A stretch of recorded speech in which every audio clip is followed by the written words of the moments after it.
अब आपके पास कुछ ही समय बच गए हैं विज्ञान के परीक्षा में, बहुत कम समय है, बस कुछ घंटे का समय है, हम कह सकते हैं कि कुछ मिनट का समय है।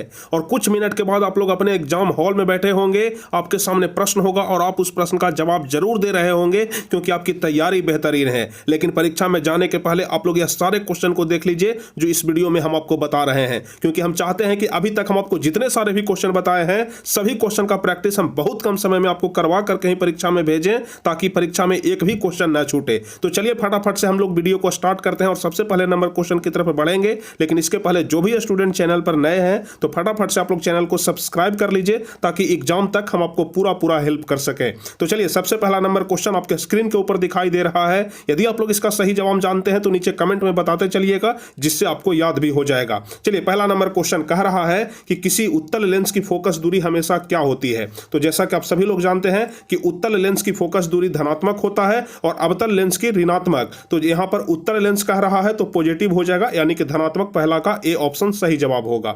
चलो दूसरा नंबर क्वेश्चन का जवाब आप लोग जल्दी से नीचे कमेंट में बताओ। दूसरा नंबर क्वेश्चन कह रहा है कि किसी शब्दकोश में पाए गए छोटे अक्षरों को पढ़ते समय आप कौन सा लेंस पसंद करेंगे, यानी कि छोटे अक्षरों को पढ़ते समय। तो इसका सही जवाब हो जाएगा 5 सेंटीमीटर फोकस दूरी वाला एक उत्तल लेंस। ध्यान रखिएगा, दूसरा का सी ऑप्शन सही जवाब हो जाएगा। चलिए तीसरा नंबर क्वेश्चन कह रहा है कि मोटर गाड़ी के चालक के सामने सामान्यतः लगा रहता है। मोटर गाड़ी के चालक के सामने यानी कि ड्राइवर के बगल में कौन सा रहता है, तो यहां पर रहता है उत्तल दर्पण। तीसरा का बी नंबर ऑप्शन सही जवाब हो जाएगा। चलिए उसके बाद चौथा नंबर क्वेश्चन बताइए जल्दी से। एक व्यक्ति समतल दर्पण की ओर 4 मीटर प्रति सेकंड की चाल से आ रहा है, तो व्यक्ति को समतल दर्पण में बना अपना प्रतिबिंब किस चाल से आता हुआ प्रतीत होगा। तो यह वाला क्वेश्चन बहुत ही ज्यादा महत्वपूर्ण है। आप लोग ध्यान रखिएगा कि अगर कोई व्यक्ति 4 मीटर प्रति सेकंड की रफ्तार से समतल दर्पण की ओर आ रहा है तो दर्पण में उसे लगेगा कि हम दुगने रफ्तार से चल रहे हैं, यानी कि 8 मीटर पर सेकंड की रफ्तार से। तो चौथा का सी नंबर ऑप्शन सही जवाब होगा।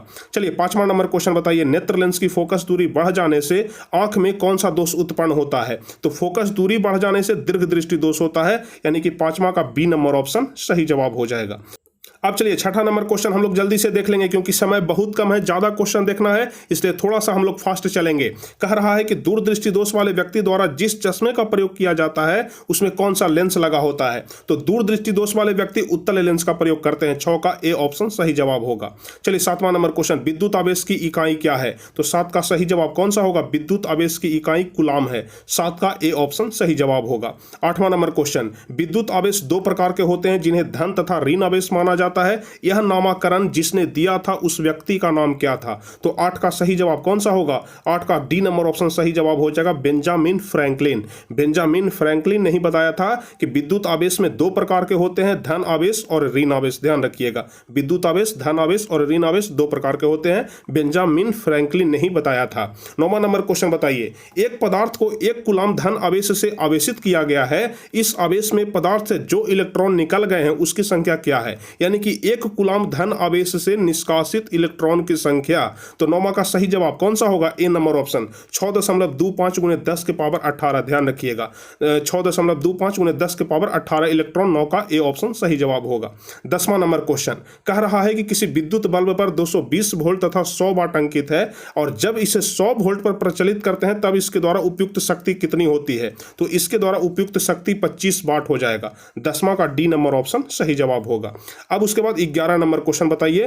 कह रहा है कि विद्युत चुंबकीय प्रेरण की घटना किस सिद्धांत पर आधारित होता है।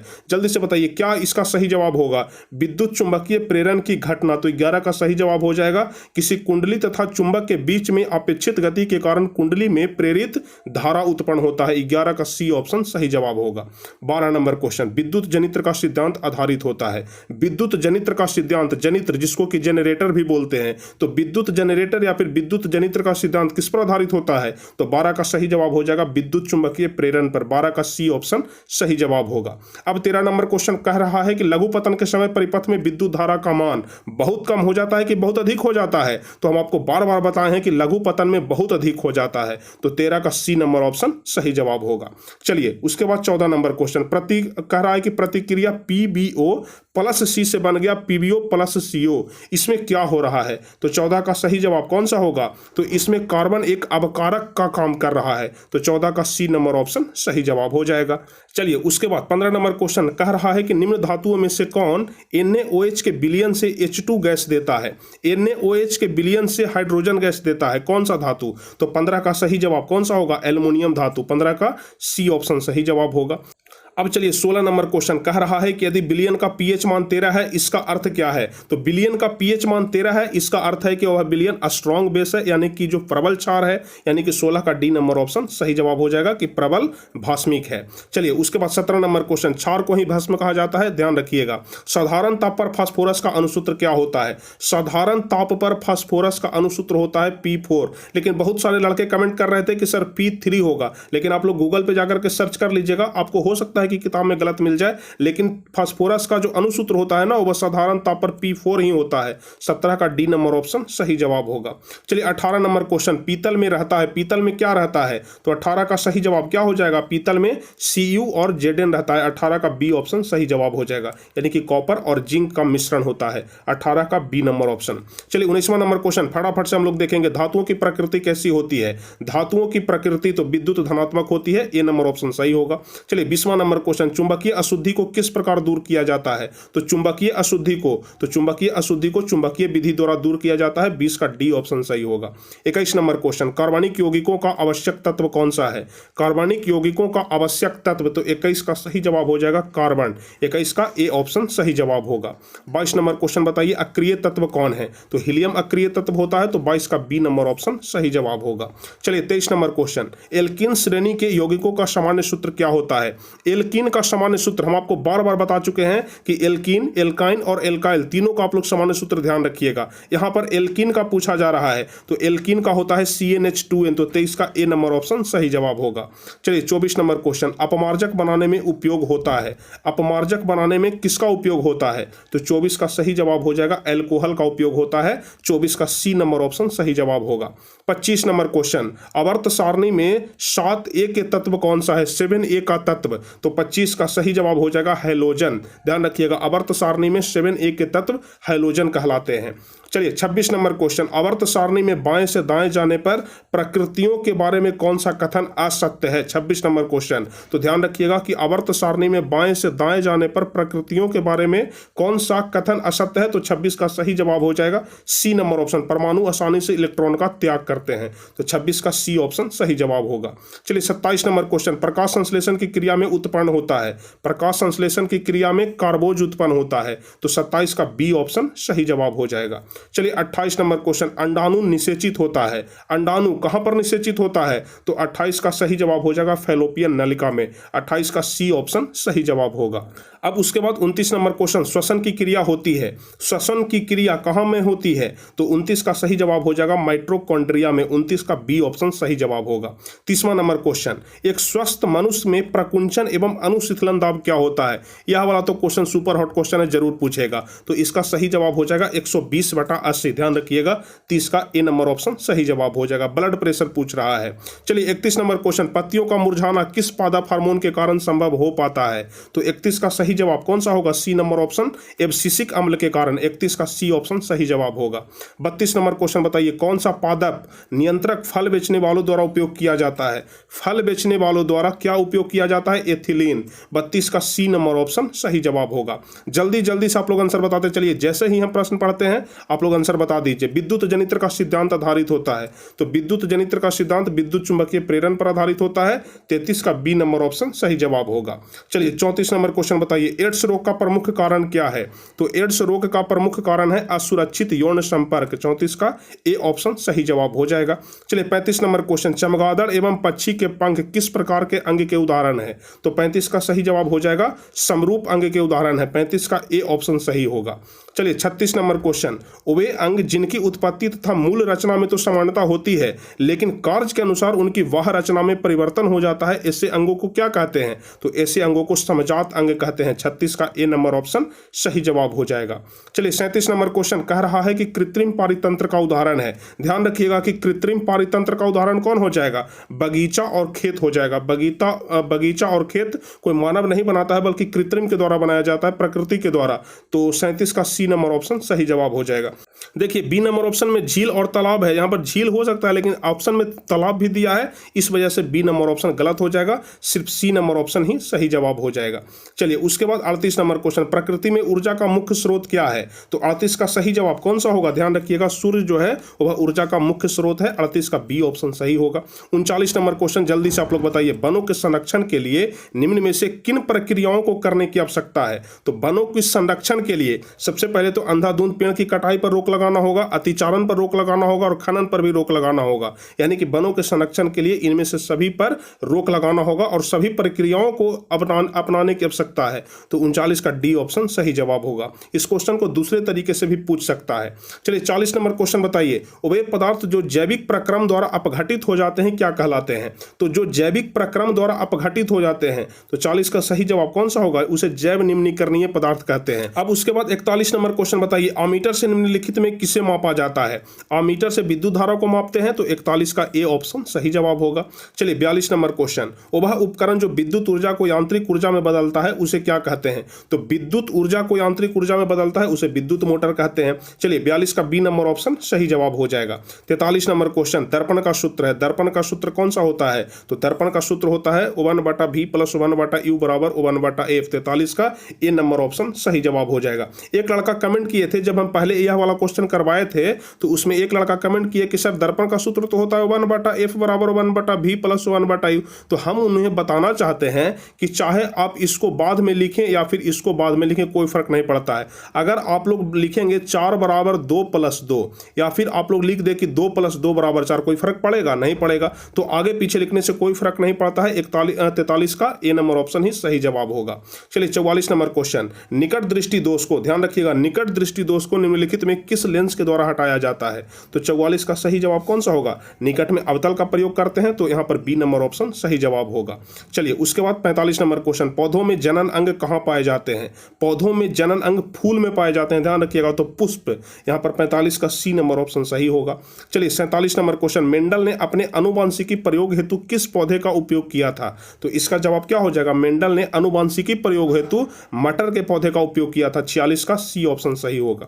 चलिए 47 नंबर क्वेश्चन, पारिस्थितिकी तंत्र में ऊर्जा का प्रवाह किस दिशा में होता है? तो ध्यान रखिएगा 47 नंबर क्वेश्चन बहुत ही ज्यादा महत्वपूर्ण है। तो पारिस्थितिकी तंत्र में ऊर्जा का प्रवाह एक दिशीय दिशा में होता है, तो 47 का ए ऑप्शन सही जवाब होगा। 48 नंबर क्वेश्चन, ओजोन परत पाया जाता है, ओजोन परत वायुमंडल के किस सतह में पाया जाता है? तो 48 का सही जवाब कौन सा हो जाएगा? ऊपरी सतह में, ध्यान रखिएगा, 48 का बी नंबर ऑप्शन सही जवाब हो जाएगा। चलिए उसके बाद 49 नंबर क्वेश्चन, दाढ़ी बनाने में कौन सा दर्पण उपयुक्त होता है? तो दाढ़ी बनाने में अवतल दर्पण का प्रयोग करते हैं, तो 49 का सी ऑप्शन सही होगा। 50 नंबर क्वेश्चन कह रहा है कि प्रकाश के परावर्तन के कितने नियम हैं? प्रकाश के परावर्तन के कितने नियम हैं? तो 50 का सही जवाब हो जाएगा 2 नियम है। 50 का बी ऑप्शन सही जवाब होगा। 51 नंबर क्वेश्चन बताइए, निर्वात में प्रकाश की चाल कितना होता है? निर्वात में प्रकाश की चाल 3 × 10⁸ मीटर पर सेकेंड। 51 का ए नंबर ऑप्शन सही जवाब होगा। 52 नंबर क्वेश्चन बताइए, कह रहा है कि वह कौन सा दर्पण है जिसमें बड़ा प्रतिबिंब बनता है? तो बड़ा प्रतिबिंब हमेशा अवतल दर्पण में बनता है, तो 52 का बी ऑप्शन सही जवाब होगा। अगर छोटा प्रतिबिंब पूछ दे तो उत्तल में, वस्तु के बराबर प्रतिबिंब पूछ दे तो समतल में, तीनों आप लोग ध्यान रखिएगा।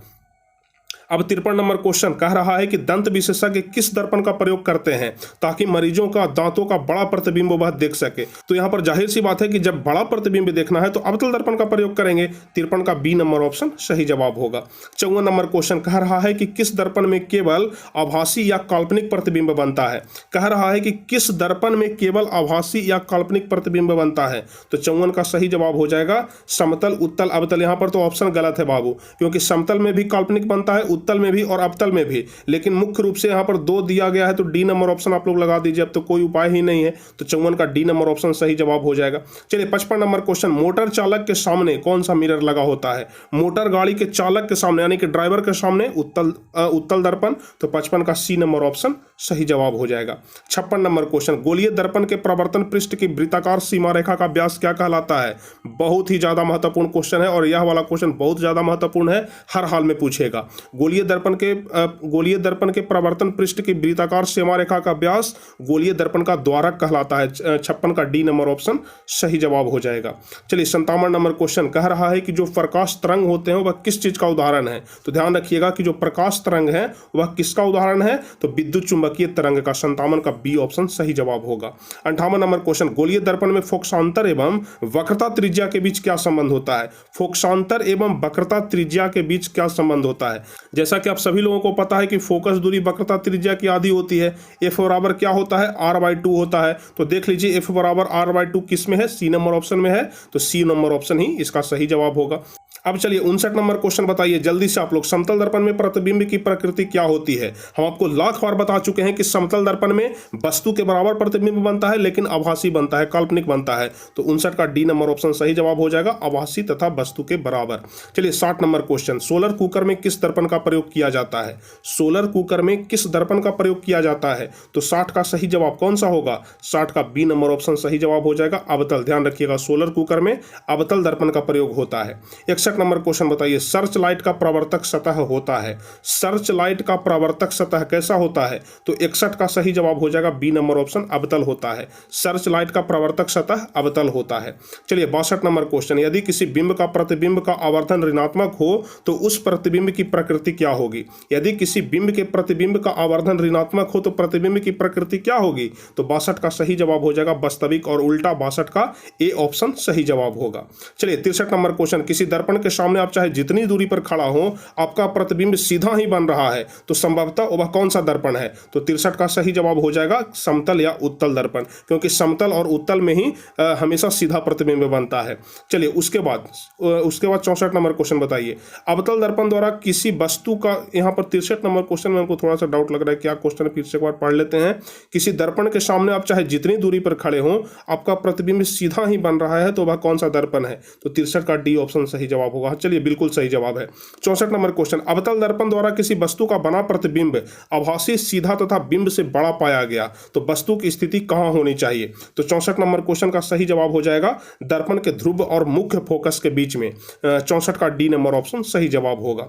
65 नंबर क्वेश्चन, यदि किसी बिंब का प्रतिबिंब का आवर्धन धनात्मक हो तो उस प्रतिबिंब की प्रकृति क्या होगी। तो 65 का सही जवाब हो जाएगा काल्पनिक और सीधा। 65 का डी ऑप्शन सही जवाब होगा। देखिए इसी तरह के क्वेश्चन पूछे जाते हैं ताकि स्टूडेंट गड़बड़ा जाए, लेकिन आपको गड़बड़ाना नहीं है, क्योंकि पहले से हम आपको भिजवा रहे हैं बिल्कुल तैयारी के साथ में। तो जब तैयारी के साथ में हम आपको भेज रहे हैं तो आपको भी तैयारी के साथ में वहां पर जवाब देना है। अब चलिए 66 नंबर क्वेश्चन, जल्दी जल्दी से आप लोग देख लीजिए सारे क्वेश्चन को। किसी वस्तु का आवर्धित काल्पनिक प्रतिबिंब बनता है किस दर्पण से। किसी वस्तु का आवर्धित काल्पनिक प्रतिबिंब, तो 66 का सही जवाब हो जाएगा अवतल दर्पण से। 66 का ए ऑप्शन सही होगा। 67 नंबर क्वेश्चन, निम्नलिखित में से कौन उत्तल दर्पण की फोकस दूरी है जिसकी वक्रता त्रिज्या 32 सेंटीमीटर है। अभी हम आपको क्या बताए, एफ बराबर r/2 बताए कि नहीं बताए। अभी हम आपको बताए एफ बराबर r/2। जब r 32 सेंटीमीटर दिया हुआ है तो r के जगह पर 32 सेंटीमीटर मान भर दीजिए, 32/2 कर दीजिए, कट कूट के कितना आ गया, 16 आ गया, क्योंकि 16 दूनी 32 होता है। तो f बराबर 16 आ गया। अब आपको देखना है कि कौन सा दर्पण है, उत्तल दर्पण है कि अवतल दर्पण है, क्योंकि उत्तल दर्पण होगा तो धनात्मक मान होगा, अवतल दर्पण होगा तो ऋणात्मक मान होगा। तो चूंकि यहां पर उत्तल दर्पण है तो धनात्मक मान होगा, तो 67 का सी ऑप्शन सही जवाब हो जाएगा। चलिए 68 नंबर क्वेश्चन आप लोग बताइए जल्दी से।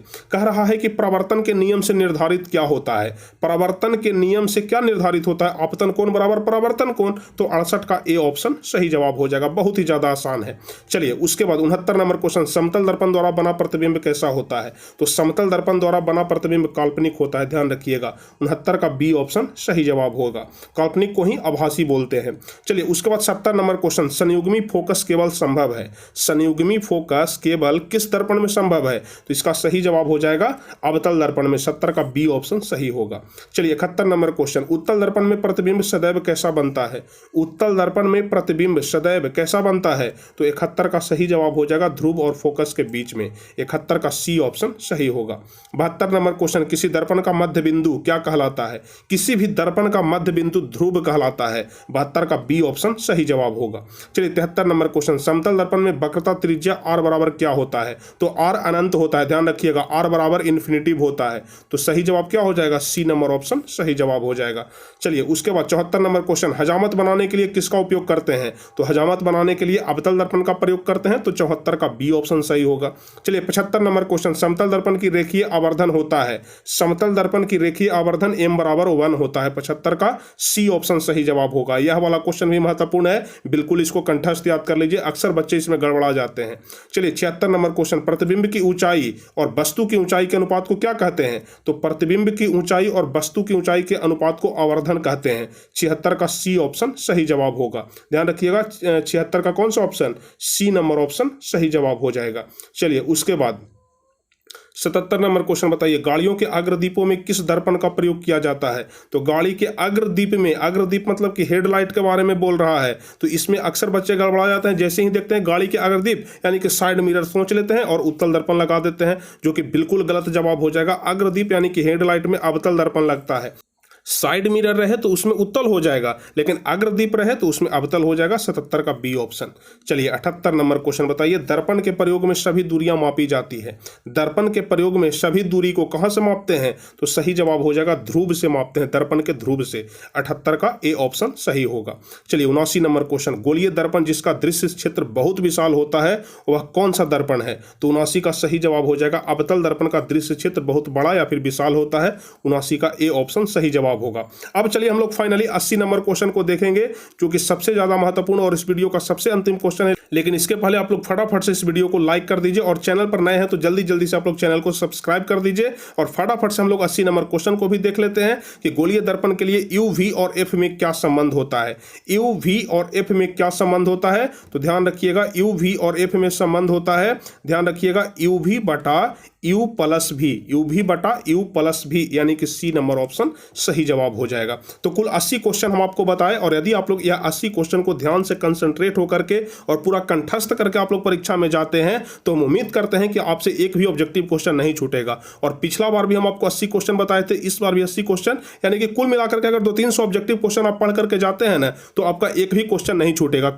और हम प्रयास करेंगे कि एक आध सेट और हम आपको करवा दें, जिससे कि आपका पूरा कंप्लीट हो जाए। और सब्जेक्टिव क्वेश्चन तो आपको हम करवाएंगे ही, और करवाए भी हैं। तो चलिए उम्मीद करते हैं कि यह वीडियो आप लोगों के लिए बहुत ही ज्यादा हेल्पफुल होगा। तो फटाफट से आप लोग इस वीडियो को लाइक कर दीजिए, और जल्दी से आप लोग चैनल को सब्सक्राइब कर लीजिए, ताकि परीक्षा तक हम आपको पूरा हेल्प कर सकें, और पूरे परीक्षा में हम आपको पूरा हेल्प कर सकें। तो चलिए जल्दी से आप लोग चैनल को सब्सक्राइब कर लीजिए। फिर मिलते हैं अगली वीडियो में, तब तक के लिए जय हिंद, धन्यवाद।